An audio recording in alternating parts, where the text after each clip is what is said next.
Hello बच्चों, let's see this question. The equation of line passing through the centre of this rectangular hyperbola is x minus y minus 1 equal to 0.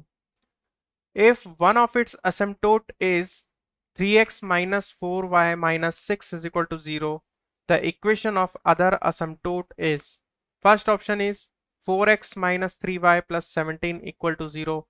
Second option is minus 4x minus 3y plus 17 equal to 0. Third option is minus 4x plus 3y plus 1 equal to 0. And fourth one is 4x plus 3y plus 17 equal to 0. So first of all इसके की concept पर discussion करते हैं।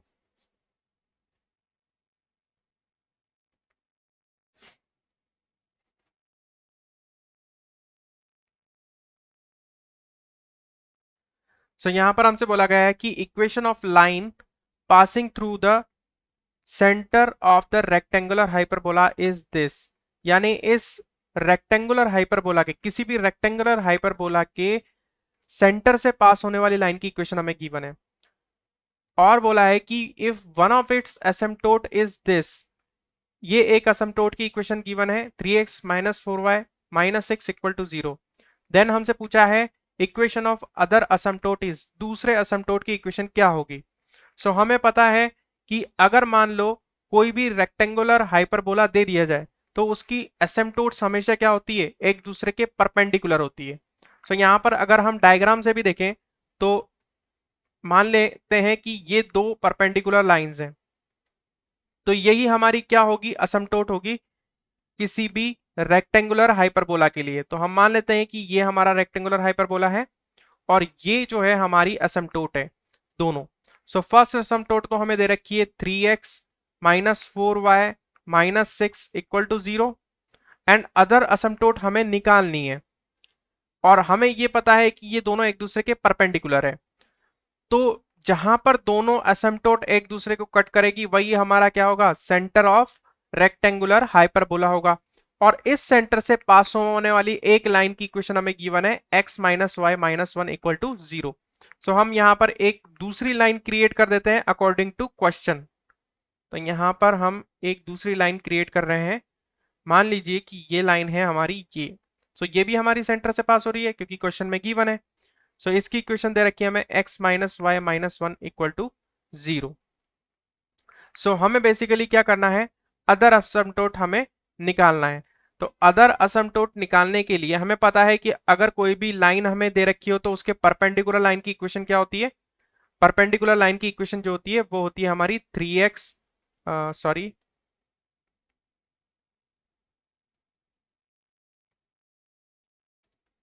Perpendicular line की equation क्या होगी, x और y के कॉफिशिएंट हम स्वैप करा देंगे और y का कॉफिशिएंट, y के कॉफिशिएंट का साइन हम क्या कर देंगे, चेंज कर देंगे और जो भी कांस्टेंट है उसकी जगह हम k रख देंगे।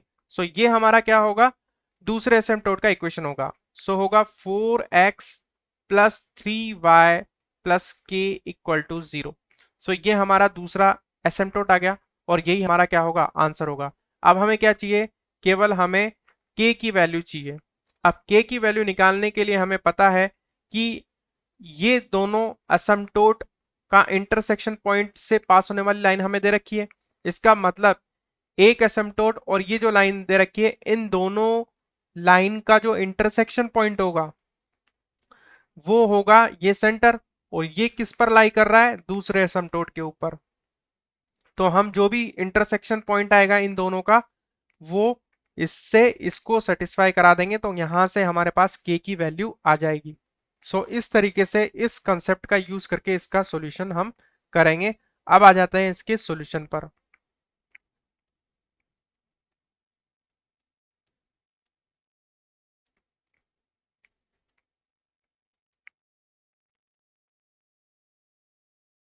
सेंटर ऑफ रेक्टेंगुलर हाइपरबोला,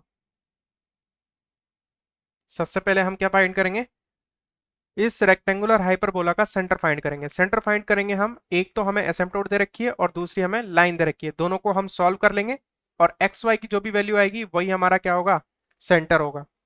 हम क्या करते हैं, इस गिवन लाइन को हम 3 से मल्टीप्लाई कर देते हैं। तो यहां आ जाएगा 3x minus 3y minus 3 equal to 0। और ये दूसरी इक्वेशन जो दूसरा जो असिम्प्टोट हमें गिवन है वो उसकी इक्वेशन यहां लिख देते हैं और दोनों को हम सॉल्व कर देंगे।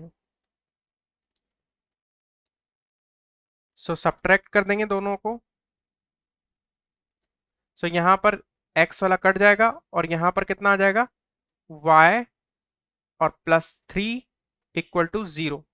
सो यहां से y की वैल्यू आ जाएगी बेसिकली माइनस के 3। अब y की वैल्यू उठा करके हम इस इक्वेशन में रख देंगे x minus y minus 1 equal to 0 में, तो हमारे पास x की वैल्यू मिल जाएगी।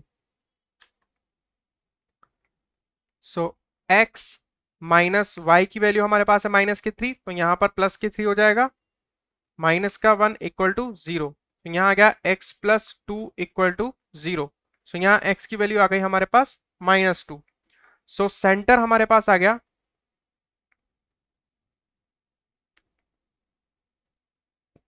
-2 कॉमा -3। x की वैल्यू आ गई अपने पास -2 और y की वैल्यू हमारे पास आ गई थी -3। तो ये हमारे पास आ गया सेंटर। अब ये जो सेंटर है ये इस दूसरे वाले एसिम्प्टोट के ऊपर भी लाई करेगा। तो यहां लिखेंगे this centre -2 comma -3 lie on the asymptote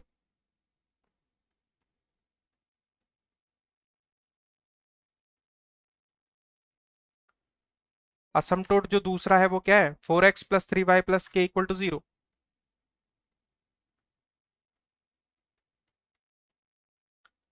सो ये -2, 3 जो है इस असमटोट को सेटिस्फाई कराना चाहिए। सो 4 इंटू एक्स की जगह हम रख देंगे -2 प्लस 3 इंटू वाई की जगह हम रख देंगे -3 प्लस के इक्वल टू 0। तो यहां से हमें के की वैल्यू मिल जाएगी।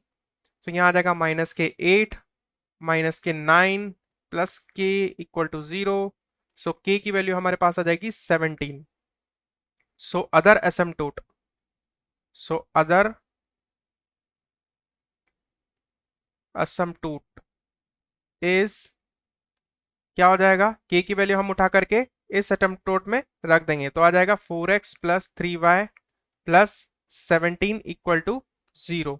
सो this is our final solution and option D is correct. I hope you will understand it well. Best of luck.